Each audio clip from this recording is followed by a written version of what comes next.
Eventuales medidas proteccionistas en el comercio mundial han obligado a Chile y a otros países de la región a cambiar sus estrategias para exportar. Para esto, la Alianza del Pacífico trabaja en conjunto para aumentar los envíos de productos con valor agregado a través de un esquema que ha tenido éxito en otras partes del mundo, las cadenas globales de valor. Queremos conversar al respecto y para eso nos acompaña la directora de la DIRECON, Paulina Nasal. Directora, gracias por estar en Agenda Económica. Ok, muy buenas tardes. Para entenderlo bien, ¿de qué se tratan estas cadenas globales de valor que, por ejemplo, han tenido éxito en el sudeste asiático? Bueno, eso es súper importante definir cuál es la definición de una cadena global de valor. Y esto básicamente se entiende por una fragmentación internacional de los procesos productivos. Quiere decir, desde que tú recoges el insumo inicial hasta que lo distribuyes a su consumidor final. Y aquí pasa por varias etapas: investigación y desarrollo, diseño, marketing, empaquetado y comercialización del producto y hasta el consumo. Eso es una cadena global de valor. En un ejemplo concreto, yo acá en Chile produzco arándanos, quizás en Colombia hacen muy buen packing y en Perú hacen las mejores etiquetas. Todos nos juntamos y logramos el producto y lo exportamos. Eso es un ejemplo bastante concreto, pero a luces es lo que explica estas cadenas globales. Eso de una manera simple explicar una cadena global de valor y una integración productiva necesaria en el contexto mundial actual. O sea, la globalización y esta división internacional de trabajo lo que hace y lo que busca es disminuir costos y hacer tu producción más eficiente. Entonces, el ejemplo del arándano es muy bueno y en particular con países como la Alianza del Pacífico.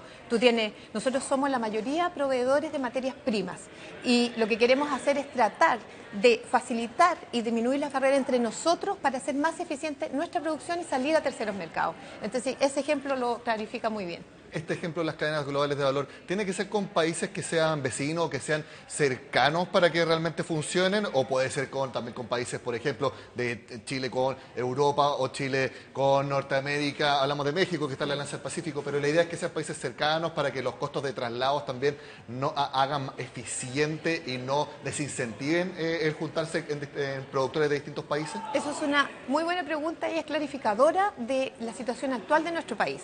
Nosotros encargamos un estudio a la OCDE que justamente hace un diagnóstico de la situación de nuestro país en las cadenas globales de valor, en la inserción, en qué etapa estamos, si estamos en la parte baja de las cadenas o en la parte alta de las cadenas.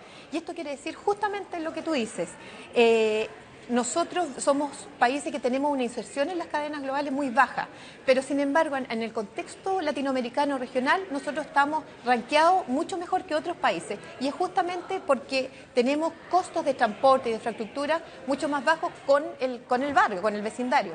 Así que en esa línea, evidentemente, impulsar una iniciativa de integración productiva y de cadenas globales de valor en la región y en particular países como la Alianza del Pacífico, que tú sabes que son Colombia, México, Perú y Chile, donde tenemos enfoques de desarrollo económico muy parecidos y buscamos eficientizar la producción productiva, se refleja muy bien.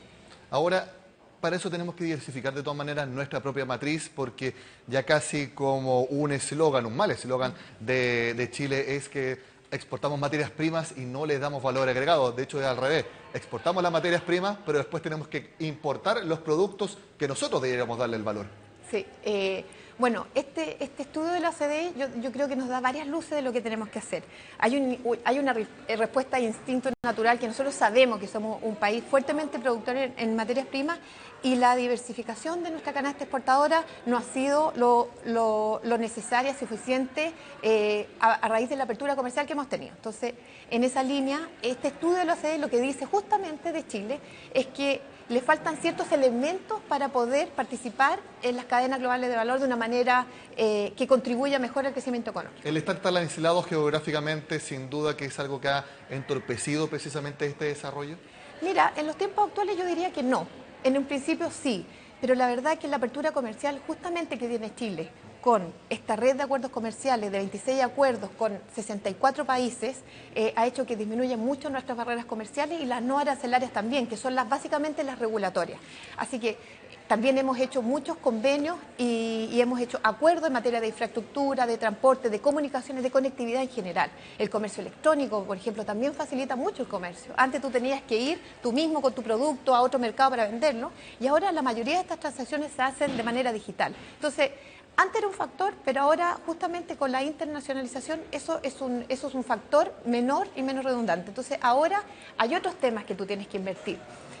Principalmente innovación y desarrollo. Eso es súper importante. Nosotros tenemos una baja tasa de inversión en innovación y desarrollo. Y eso está dado. Nosotros invertimos menos de un 1% del Producto Interno Bruto, aproximadamente un 0,4%.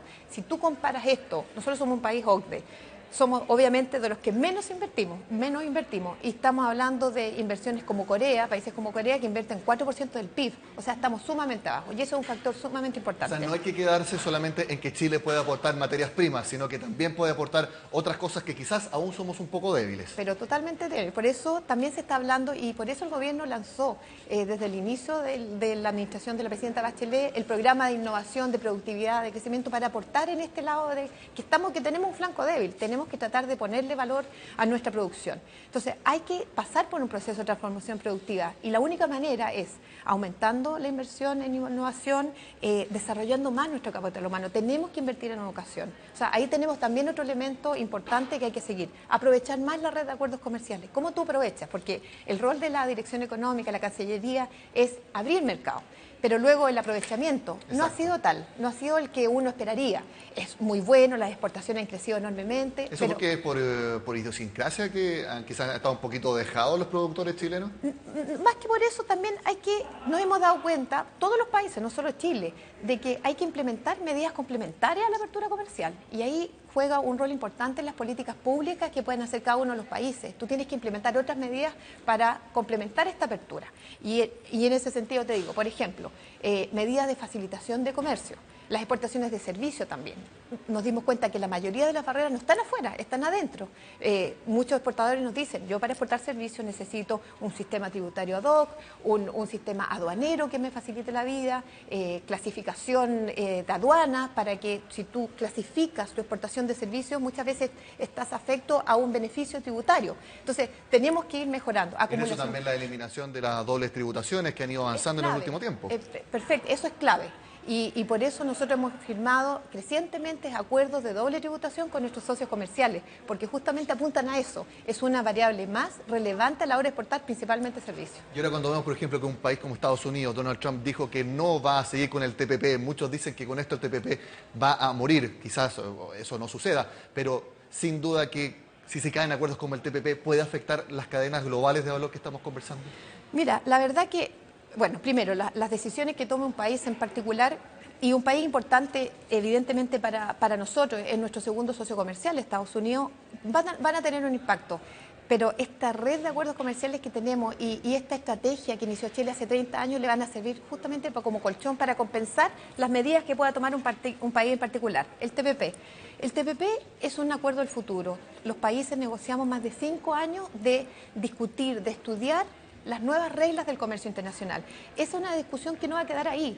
Esté o no esté el TPP, nosotros tenemos fe que el TPP va a ser definitivamente, las disciplinas que se negociaron ahí van a permanecer y van a ser recogidas por los países individualmente. Así que, una de esas disciplinas incluye encadenamiento productivo. Directora, cuando se supo la decisión de Donald Trump, el canciller Heraldo Muñoz dijo que Chile va a seguir adelante con el TPP, con o sin Estados Unidos. ¿Tiempo después la decisión sigue siendo la misma? Lo que pasa es que lo que dijo el canciller fue justamente que nuestra política exterior va a seguir su rumbo, porque es una decisión, más que de gobierno, es una decisión de Estado, decisión de país. Nosotros lo que queremos decir es que las disciplinas y las reglas de la nueva era del comercio internacional que están reflejadas muy bien en el TPP, nosotros vamos a seguir impulsando eso en el contexto internacional.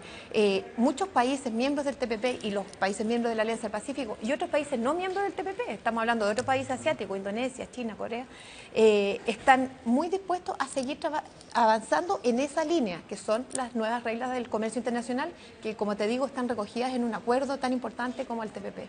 Directora, mi última pregunta, nos queda poco tiempo. Cuéntenos, el 18 y 19 de enero, foros sobre las cadenas globales de valor. ¿Se va a explicar esto mismo? Sí. ¿Van a haber casos, por ejemplo, ejemplificadores para que las personas puedan también copiarlos? Sí, mira, la Alianza del Pacífico, como te decía, es una iniciativa de integración muy interesante, vanguardista y práctica.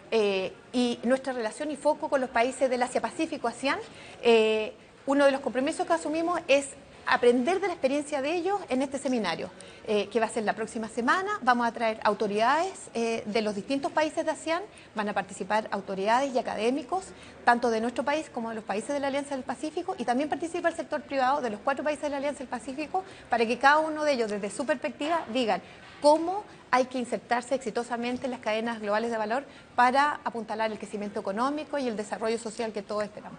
Exactamente, porque parece muy difícil que el futuro sea cerrar puertas, sino que parece todo lo contrario, que tiene que ser abrir puertas para que precisamente los que tengan expertise se puedan juntar con otros que tengan otra expertise distinta. Y quizás no tenga por qué ser dentro de un mismo país, sino que también dentro del mismo planeta. Paulina Nasal, directora del AERECON, un placer tenerla en la agenda económica. Muchas gracias.